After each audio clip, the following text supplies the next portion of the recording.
We're going to call this meeting to order. Can we start with a roll call vote to see if we have a quorum? Yes. LeBlanc. Here. Fenton. Here. Denham. Yancey. Here. Meenan. McConnell. Milton. Here. Stepp. Mayor, you have a quorum. Well, for 5 minutes. Kathy's going to have to leave here short in minutes, and when Kathy leaves, yeah, but we won't have a quorum.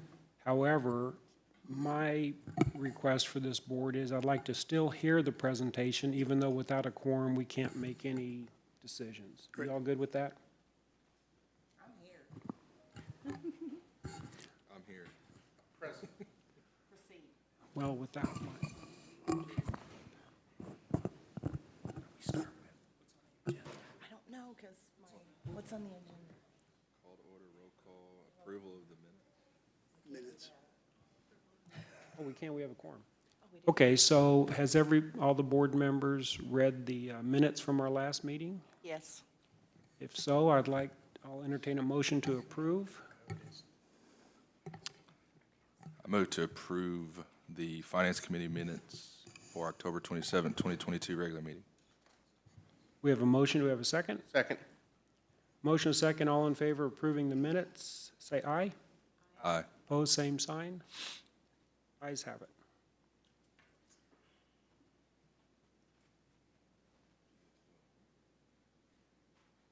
So next on the agenda is our monthly dashboard, and We got the approval, the review. Disbursements. I'm sorry. Next on the agenda is reviewing and approval of the disbursements, 50,000 and over. Ben, do you have any input or any comments on that? No, these are, nothing really surprises me here. In-house counsel, we finally got some of those bills paid and out the door. Segments Project 1 and 2, we've talked to 76 CID committee about those this last week. That's going to be a big project moving forward in next year. And then the rest of it's really routine. I didn't have any questions. They look pretty normal. Okay. So we approve these? We just Approve review this? them, I Acknowledge think. them. Just acknowledge them? Acknowledge. Okay, so what's that? Vote for that, Ben? I think it's just, they're No. No, it's just a report. Right, Yeah. right. In fact, most of what I've got today is more information than anything. If you would speak into your mic. Most of the information I've got today is really information. Great. Just to bring you up to speed. Well, then let's move on to the key financial data charts, which Good. I took a peek at, and I'll be sitting here grinning ear to ear as you give your report. So I cheated on this too, I think, with the help of Sunday in our office. I cheated because we've got December's sales tax numbers in. And I wished I would have known what they were about 4 months ago. October looks really good. November looks even better. But October was year-to-date up 7%, so it's steady at 7%, up over 2021. 25% over 2019. Well, no, early 6 months ago, we talked about 2019 being the only real full year we've had so far. We have had month over month 25% increase over 2019, which means it's stable. So there's one or two reasons, right? Prices have gone up, which we know they have. Yep. And retail sales have gone up, whether it's new people coming in or new stores coming in. By way of looking at 76 CID, we know there's new stores. We know there's development happening. We know there's people coming in. So it's a combination of those two, right? So that kind of tells me where we put our budget. Our methodology holds true, and the fact that it's flat just to see where 2023 is going to land. It's flat from 13.4, though. By December, it's 14.7. So there's $1 million difference between what we budgeted, 13.4, and where we ending 22. It's $1 million difference. It's higher by $1 million over what our budget next year is. So if we have flat, we'd have no growth at all, just none. We're still $1 million over what our budget is for 23. And I'll get to why I just said that here in a minute.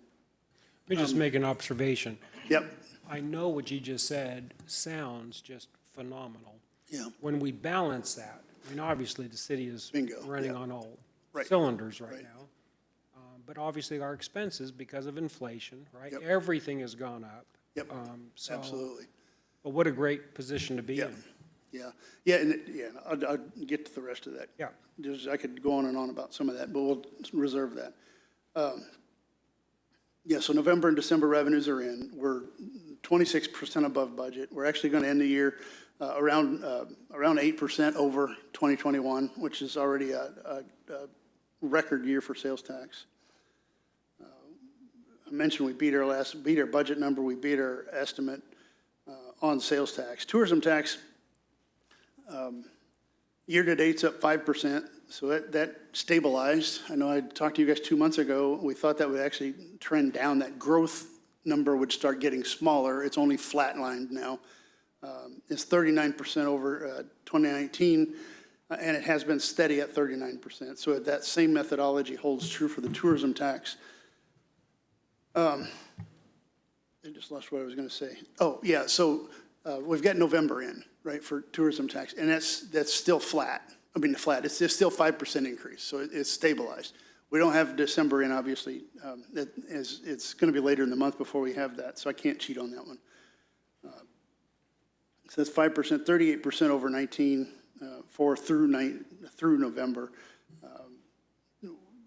We've got a tourism tax, 4.4 million over budget for 22, revenues over budget. What we estimated for 22, we're 4.4 million over that number. And I'll show you what that impact looks like here in a minute. As far as the categories are concerned on tourism tax, except for amusements, all of them are above, as of October, above the entire 12-month last year. Through November. October. Well, through October. Through October, they've beat last year's revenue. So the revenues year-to-date through October Have already beat, exceeded- yeah, the 12 months last year. And again, talking to 76 ID, the folks that are out there actually running the theaters and the business, again, what holds true is prices are going up, so our multiplier goes up. And it holds true for what we did for sales tax is making that flat to see where we're going to land. Inflation does funky things to people. But Branson's a little unique, right? It takes people out of the sky and onto the road, and they end up in Branson. So we'll see where that heads, but I have a lot of optimism going into 23 for that. Theaters are up 26%. Hotels, motels, and the campground are up by 19%. Nightly rentals are up 33%, and concessions are up 18%. That's all through October. So we're looking at those leading indicators being the same. And those are up over 21, again, another record year. When it comes to utilities, on those revenues, we're really on par with our expectations. Year-to-date's up by 3%. That's been the story the entire year. So utilities are looking really good. If you go to the next page, that shows you the growth in sales tax, that black line, this goes through October. The black line above the top one just shows the 22 over 21. And you can see that white space between the blue and the black line are really fairly even. So that just shows us from March up, it was consistently increased. One of the highest years we've had yet on record for revenue. So I know, Ben, during these meetings, what we're obviously looking at is the tax revenue to the city. Mm-hmm. However, for our businesses, right, our taxes are direct relationship to how is our businesses doing. Right. So with all the business, not all, but the vast majority of our businesses exceeding 21, it'd be a combination of them raising prices, maybe not necessarily more visitors, but raising prices. Their expenses have gone up also. Yes. But I have to tell you, Yeah. the businesses I heard from in 21, they were pleased. Yeah. And to be able, and so with this chart, I interpretate this chart to show how our businesses are doing. Yeah. It couldn't be any, Yeah, gross, I mean, you can draw a direct correlation between retail sales, gross sales, right? You can't really draw a correlation between net sales for them because, like you said, if you just think of the industry, if it's a transportation industry, you've got oil and gas prices, and Right. right now they're weird, 288 gallon. You got diesel that's probably some of the lowest numbers. But then if you're dealing with chemicals, those things are up by 37, 40, 50%. That's right. It just really depends on the industry you're in. So getting that pulse is obviously a really good thing to do. Now, tourism tax, you can kind of see how that line there, if you can barely make it out, is almost on top of that blue line. But again, it stayed there. So it's followed that blue line, and I'm pleased to see that because we got big plans for the tourism fund. yes, we do. So this one's your typical chart that shows the revenues. The top two show the revenues over expenses. The light green is the revenue with the dark green being the expenses. We typically, obviously, revenues almost always exceed our expenses, but this time the correlation's obviously a little bit higher. I'm going to show you that in a minute, something different. But general funds, our estimation is going to end up in a really good position. Budget to actual are the bottom two in this case. General fund's right on point with expenses. 83% of the years passed, 83% of the budget's been spent. Through November, it'll be 93%. I haven't ran those numbers. These are all Octobers, but they're looking good.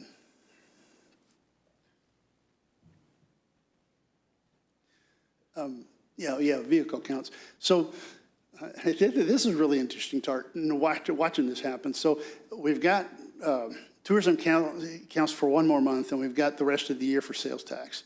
Tourism count, if you look at that green line, can you blow that up just a little bit? There we go. The green line flattens out for the next 2 months, which is what traffic counts did, right? The gray area. So when you brought this up and had this plugged in, there's a direct correlation between the two of them so far. But you look at the one on the right, which is sales tax, you see that dipping just like the traffic counts did, it dipped. That line through October, it flattens out right on top of that traffic count. And remember, these two are based on the point of sale, not our collections, because tourism is 1 month in arrears and sales tax is 2 months in arrears. So what you're seeing in August on sales tax is really what we received in October. So it's a direct correlation between the traffic counts. So this is a really good leading indicator. I think as we continue to see this, it'll be interesting to see how it maps out.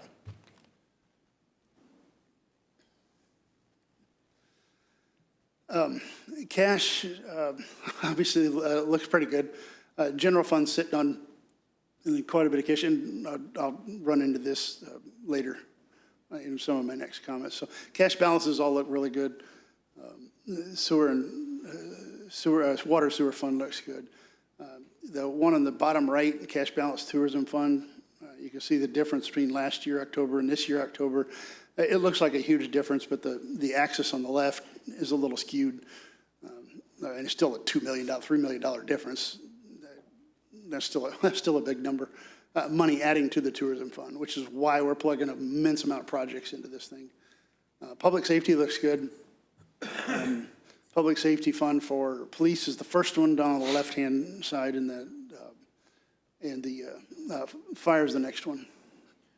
So, Ben, before we move off public safety, these numbers are through October, so Right. I'm assuming this reflects the $2.5 million Yes. of cash Yeah. that we paid for. I believe we've made that, Jolene, have we made that transfer from 262 over to 140? Yeah, so it does reflect that purchase.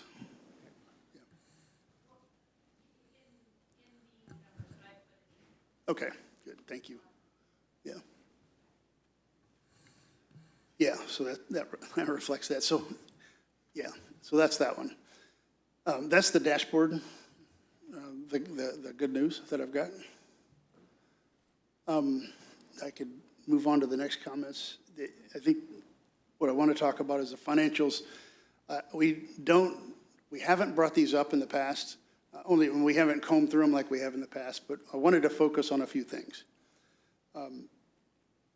early in the budget process, I had mentioned coming back to you guys as at the end of the year for kind of a snapshot of where we thought we would end the year, and with the purpose of moving money over to our savings account, right, out of the general fund into internal service fund. So this shows the general fund balance at $12.7 million. That's actually 65% of expenses. Your policy's 30%. If it was 30%, the number would be around $6 million, right? What I want to do is I want to get an okay from you guys to at the end of this year, once we have the final numbers in, which we'll have a draft, knowledge about what those look like early January. We're going to develop a budget amendment that takes money out of the general fund and sticks it in internal service fund for future capital needs.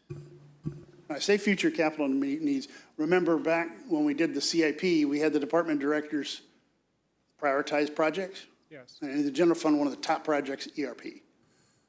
And after talking to Chad and at length diving into that ERP process, it's got an ability to impact everybody really in the city and reduce a lot of manual labor, if you will.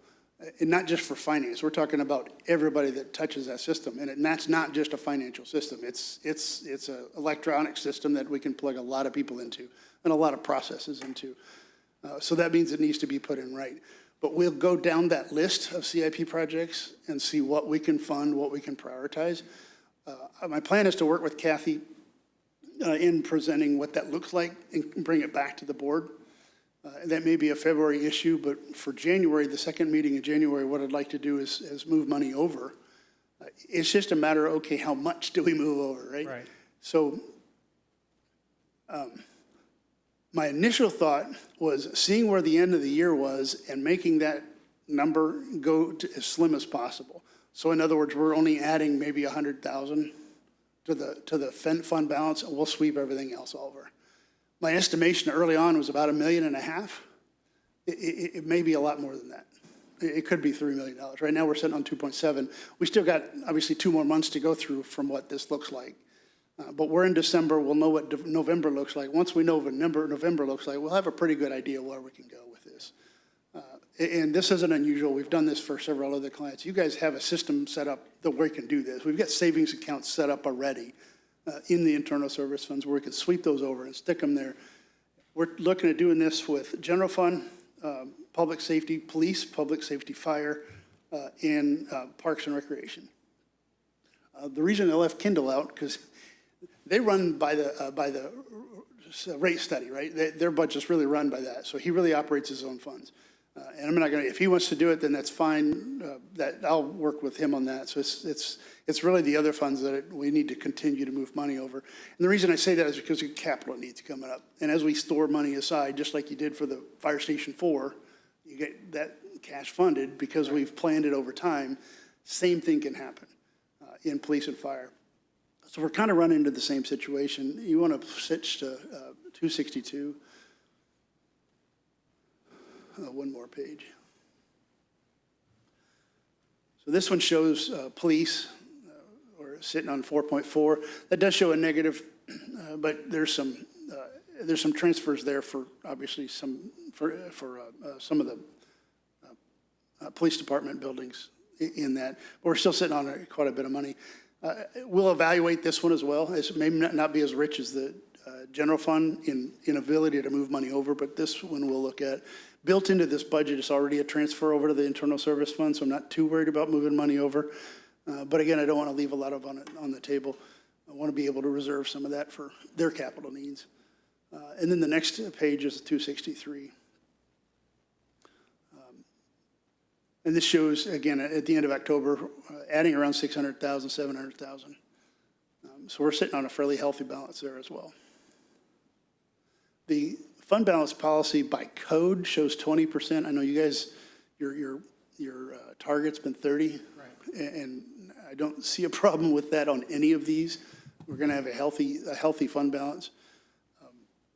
And what I evaluate really is on the general fund and how much to move over really comes from a rating perspective, an investor community perspective.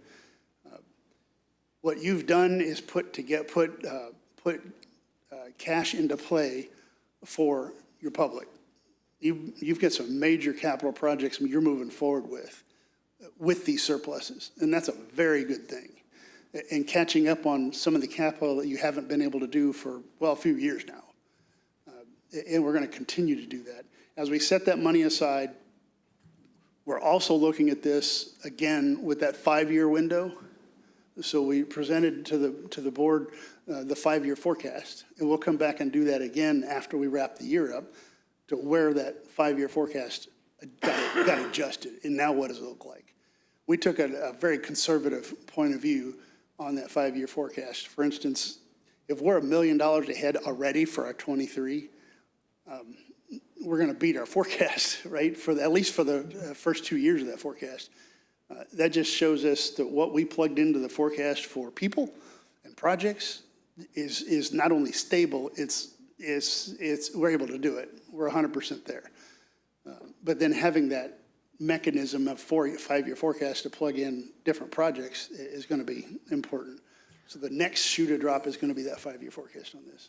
Yeah, so as you work on that, a question that I've been asked by a few of our city leaders, Yep. Business leaders, is they're trying to get their heads around the amount of capital that we're spending right now. And it's in relationship to, we've had extremely high reserves. Yep. Mandated at 20, city wants 30% reserve. Right. So are we spending too much where we're going to be risking our reserves, our safety net, not knowing what recession or what the future is going to hold? Would you address, for those listening, Absolutely. your opinion on that, what I just asked, the amount of cash that we have in reserves and how much we're spending, but still leaving us in a Positive position. positive, conservative position? Yeah. So I look at this as more that, just like you would your own credit profile, your personal credit profile, right? Cash is king anywhere you go.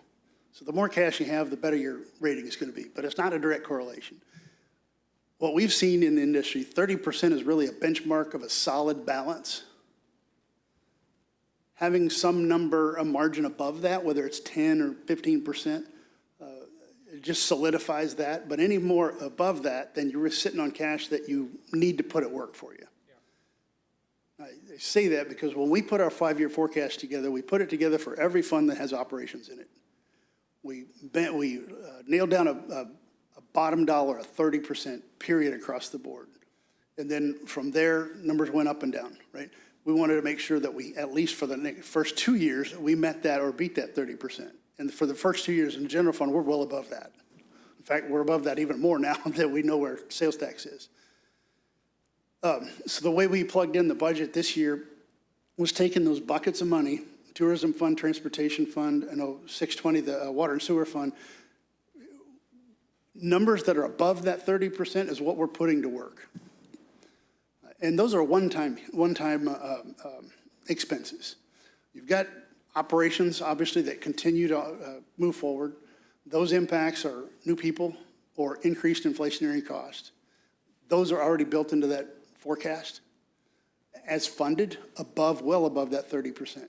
Anything between cash balance and what you need for operations become one-time. That's the area that we're working with. So operations never, almost never hit those fund balances. You've always got a margin above that. The last time we've seen that happen is back in 2008 when the recession hit, and a lot of cities had to unplug people, not just capital, but people. We are in the opposite position of that. We're adding people because we've got projects moving forward. So the way we look at it is operations and capital, making sure you have enough money for operations, but then also having a margin for capital. So you've got cash there you can put in place for capital needs. We also plug that in to that 5-year forecast to know the decisions we make today, street improvements, tourism fund for that matter. We plug those projects in. What does that impact in year 5? And we always make you need to always make those decisions in that window, and that's what we've done. I say we, the collective, we've done with the directors this year, is making that happen. Now, some of the cash that's been freed up is the debt that rolled off in 21 and 22 out of tourism fund. That released $7 million right there. You combine that with all-time highs of revenue intake because people are coming to Branson after 2019, 2020 happened. We're seeing revenues higher than we've ever seen. Those two combined is around $9 to $10 million in 1 year that's available for projects. That's the reason we can move forward with that. Now, moving forward in our 5-year forecast, we flatline that tourism because we really don't know where it's going to land, right? Does inflation play a key? It plays a key part of this, but it's different. It's very volatile. You get inflation that keeps you out of the sky. You're on the ground. Where are you going to go? Well, I can go to Branson for a good vacation. That's going to bring people in. You've got projects that are being plugged in that could attract more people. So traffic counts are going to be a better correlation than inflation will over in the tourism fund. So one of the ways we're able to do that many projects is because of roll off of debt, increased revenue, and making sure we can fund with a surplus operations. And that's how we can do those capital projects. And every year we'll look at them. Every year we'll look at those. 24 we'll look at it. And next year we'll look at the 24 projects and see what those look like. And with that many projects in 31 million, I believe, in 2023, we're going to obviously have money that needs to roll over to 24 because not all of those are going to get done. We've got plans, they need to prioritize them. We've got to plug people in order to get those done. I know Keith and Kendall's got project managers and other maintenance workers that need to get plugged in so we can move forward. So we're going to have money that moves over. And then a specific question. Keith was here. Oh, Cheryl's here. Oh, he's off. Yeah. I know we're going to have some significant expenses as we move forward with our 76 CID project. Yes, And that's moving along. Fortunately, I'm on that committee, and that is moving along very well. absolutely. So all this is taking consideration. We're going to be able to roll right along with our requirements for 76. Absolutely, absolutely. We've got it modeled. 76 projects are modeled with us funding 100% of the cost With no debt. with no debt. No, we've got debt in there. Yes, with debt. It's going to have to be debt. But what we don't have modeled in there is the application they made to the local tourism grant for upwards, I guess, up to a maximum of $3.5 million for those projects. They can easily hit $3.5 million eligibility for those projects. Sure. So we don't have that plugged in. We've also got plugged into that 1% increase in sales tax. If we stick to 8, the average may actually be 3 or 4%. That gives you a lot more margin in order to do those projects. Yeah. We're sitting on enough cash to where we can model, and we're in the process of doing that, modeling what cash they have compared to what debt they need. So segments 1 and 2 may be a $25 million project. We may issue, $15, $20 million in debt. So we can use cash, for the rest of it. Obviously, there's operations in that fund as well, yeah. but we got to take care of that. But yeah, that fund's looking really good. Pam, I don't want to put you on the spot, but on this board, on this committee, you're the banker. Do you have any input on your thoughts of where we stand financially? Well, I mean, I think, he's done a very good, I think he's done a very good job of outlining exactly what our position is. I'm glad you mentioned, paying off some of that debt that we done a couple years ago really has made a tremendous impact, which is the whole reason why we took that opportunity to do it. From what I'm seeing, from what you're providing, it's a pretty picture. And, of course, we do not have the crystal ball. We don't know what's going to happen. Yeah. But if we can maintain what we're currently doing, I'm with you, Ben. Yeah, the whole way going through this, and I know the staff that works for me back at the firm have spent, upwards of 15 years in my seat, in budget analyst seat. Regardless of what the message is, more important is the process we use to get there. Because this can go down as you guys felt it in 2020, as well as it can go up. So we could be as depressed as we are happy now, turning this picture around. The nice thing about developing this process is we've got transparency. Public can see what's going on. They can see what the surpluses are, where it's coming from, and how we're accounting for them. We can also use that same transparent process if anything changes. With that crystal ball clears up when we know what's coming, we can actually use this same process. The budget process really never stops. We got second reading, I guarantee in December we're gonna have a change that we're gonna have to move forward with. And I've been preaching this to you guys the whole way through. Budget amendments are not a bad thing. In this case, they're a very good thing. It means moving forward with stuff.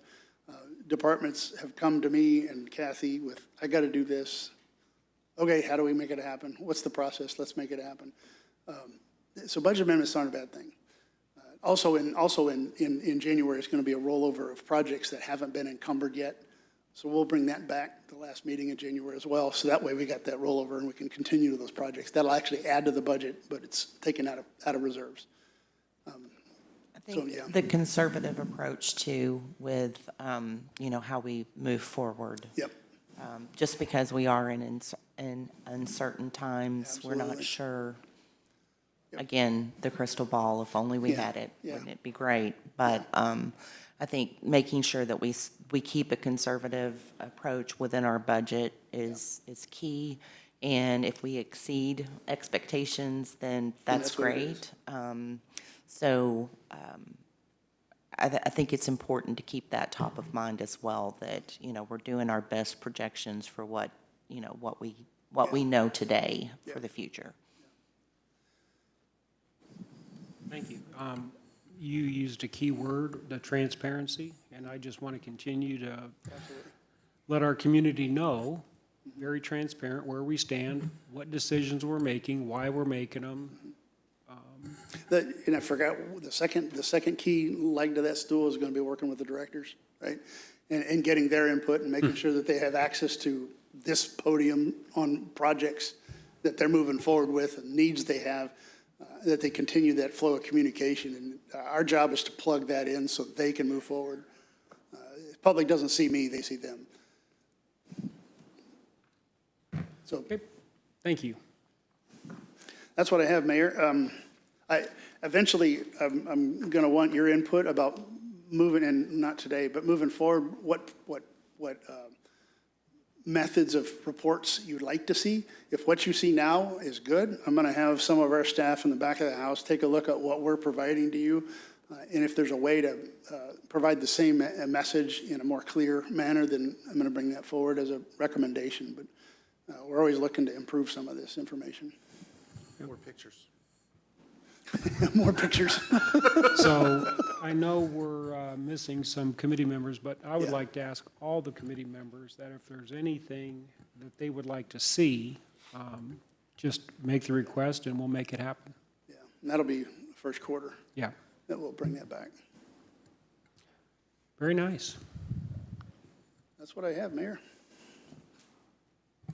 And I have a question. I know we kind of went through this already, but one of the questions I've gotten a lot lately is about the Branson Hills CID. Yep. I think for a couple of years now, the question's been, when does that go away? But then, as you probably know, this year, that board voted to increase cost, or increase the amount of the assessment levied against the owners out there. Yeah.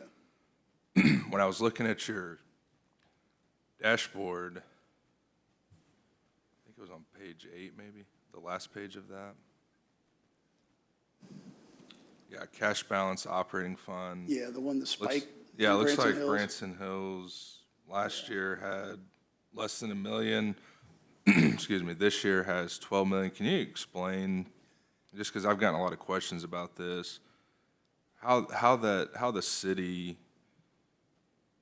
interplays with that, why that balance is so high, and then they just received an increase on the amount of of money that's being assessed against them. Yeah, and I saw that too. I'm going to have to follow back up with you because there's a lot of details I don't have to answer that question. Okay. I think it's a valid question. I got to think since we've got 2 more months in the year that we've got expenses that need to come through there that haven't been applied, but I can get an email out to the committee and answer that question. What that process looks like and what we've got. Why is it that high is really the question. Well, when I saw that, I thought that was interesting, given that They the, just increased. You know, they And that just could be foreshadowing. There could be plans moving forward that they're going to see these costs go up.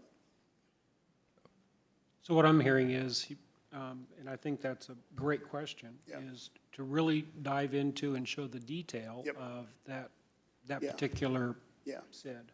well, and I could do that's, that this you know, week. obviously that's my ward, and so I've gotten a lot of calls about why did what's my going costs on? go up? And when property taxes went up Yeah. anyways, and then Right. now they see their SID payment went up, and that's just not a popular payment to begin with. Right. And, that goes up, and then you see this balance is increasing, or is significantly more than it was last year. And I think, if I'm a person who's paying that, I'd have a lot of questions about, well, why is there that much money sitting there and we're paying more money? Absolutely. And I'll put an email together to go through that very thing. Awesome. That'll explain. That way it gives you something that you can forward to when you get those kind of questions. Thank you. Great question. I just want to, Ben, thanks for, with the question that I had about explaining like that breakdown and projections and things like that, because when Ruth and I did our town hall in Ward 3, one of the concerns was in January, the pay raise for employees and, Yep. and that salary leveling off. And, it's very interesting, people's perception of things that we're just making off-the-cuff decisions like, oh, yeah, we're just going to pay Yeah, them right. more kind of thing. And explaining that, we, tactically take a look at the projections, the 5-year forecasts, and that Absolutely. we're able to do this with comfort and still have those reserves in place. Mm-hmm. It's hard for them to kind of wrap their mind around that. And it's just interesting. And so I thank you for bringing that message, because you tactically break it down to understand the pictures work very well through.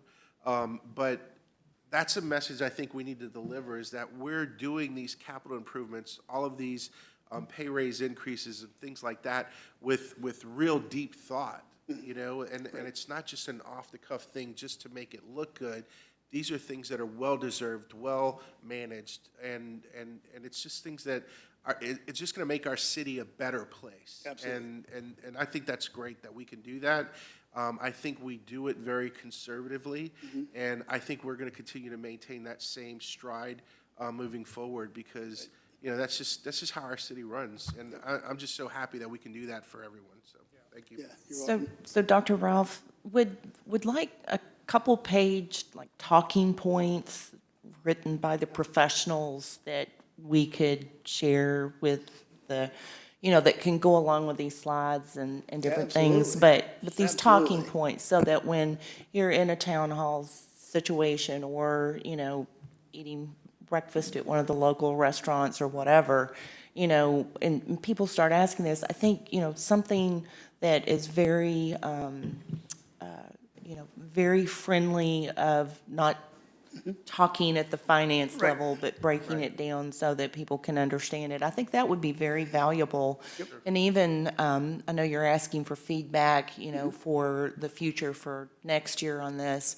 I think, maybe just some commentary from you, those talking Yeah. points that could be in addition to this, so that when people are watching it, or if they want to go out onto the city website and read it, Yeah. instead of having to comb through all of the stuff, here's Yeah. the big, and then you can refer back to page 8 or whatever on there, I think would be beneficial. The staff report. The staff reports get a good white space for that, and I can call it the dinner conversation, right? It's just that normal conversation you'd have. Well, how can you do this? Well, here it is. Here's how you can do it. And it's a hit list of the key topics. And it's Again, transparency, Exactly, Yeah. here it is. Yeah. And, you can take it and read it and then Yeah. follow back up with us if there's questions or whatever, but I think that would be very helpful. And it's broken down into process and performance. Those are the two key elements. The process that we used, that before we did anything to the budget, we looked at the 5-year forecast and plugged our wish list in. That's the first thing we did. Then we went to the departments and said, oh, what else is in there? And plugged that in. And we never stopped doing that, looking at that. In fact, our methodology, the spreadsheets in the back of the house, that's the way they work. We plug that in.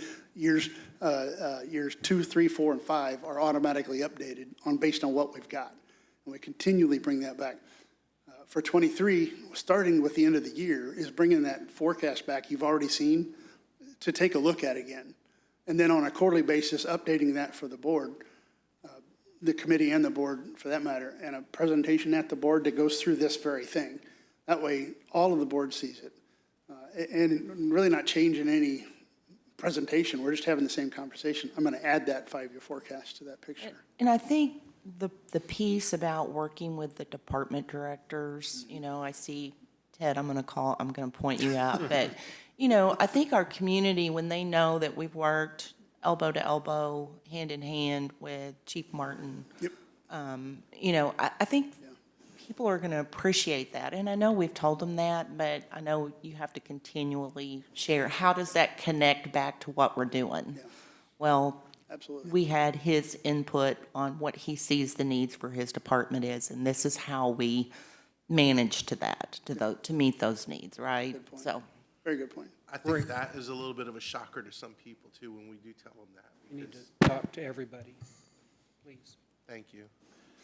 And that's an important message, because when, that was one of the things we discussed that night at our town hall, with that all the directors sit at the table and they compare and they contrast each other's department and see how they're all doing. I mean, the books are all open. And, you know, they were looking at us kind of like deer in the headlights, like, they're doing that? And I'm like, yes, that's how we're able to come to these conclusions. So that messaging, and again, it's like, that's the messaging we need. And the sharper we can have that message, the better it's going to be communicated. And that's just, I think, vitally important for the whole city, for every ward. You know? Yeah, and a real-world example there is if you replace your personal car, you're going to be looking at a price that's sometimes outrageous depending on what you look at, right? Because the inflation's really hitting vehicles hard. In the public service world, they just don't exist. Those vehicles don't exist. And you gotta jump on them when you can, for that matter. And so there's a few projects you guys have already done budget amendments for to advance what's in 23 to 22, because we have the access now. And that's a call I got from the chief. Let's do this now, because that way we've got it. It's already in the budget. We fortunately have that flexibility to make those moves. And that's that key conversation that has to continue. I think the public trust that we have here in the leaders in our departments, I think speaks volumes. So again, tying that back to, you know, this is what they're saying that they need, and this is how we're going to figure it out. And so I just think that's very important moving forward, and making sure that our citizens have confidence in what we're doing moving forward. Absolutely. Yeah. Pam, that's a great suggestion. And so, Ben, that's something to really focus on, to put it in layman's terms, because I know in the spirit of transparency, we're putting all of this information up, but for the average citizen to go look, to have some written commentary would go a long way. Absolutely. I've got that on my plate to do for the next piece of my batch of information. This week, what I hear the board committee saying is get me kind of a talking points, right? I can send that out. I'll send that along with Cody's question on Branson Hills. So that way you've got those talking points along with the answer to what that process looks like. I'll do that. Good. Does that wrap up your report? It does. 48 minutes later. Somewhat amazing. Merry Christmas. Great Christmas present. Does the committee have any questions or comments? Anybody in the audience have any questions or comments? Hearing none, I'll entertain a motion to adjourn. I'll make a motion. Second. Oh, Oh, we don't have a quorum. Oh, we don't have a quorum. Oh, good. So we're just going to quit. We're just going to wish everybody a Merry Yeah, Christmas. Merry Christmas, everybody. And thank you, Representative Seitz, for attending. Thank you.